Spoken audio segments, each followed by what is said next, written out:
Tol, bago matapos tong video na to, explain ko lang tungkol doon sa ibang fans ni Diwata, no?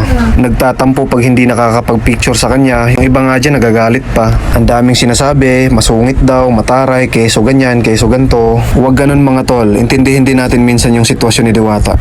Huwag kayong magtatampo pag hindi kayo napagbibigyan. Kasi sobrang hirap sa ganyang sitwasyon ni Diwata. Yung mga nagsasabing lumalaki na daw yung ulo ni Diwata, di porket sikat na, kilala na, nag-iba na daw yung ugali. Hindi po ganun mga tol. Napaka-humble at napakabait po ni Diwata pa rin hanggang ngayon.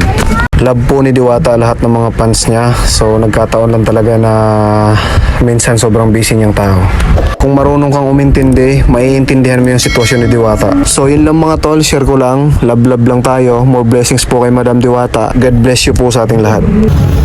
So yun mga tol, uwi na tayo kasi solve naman eh.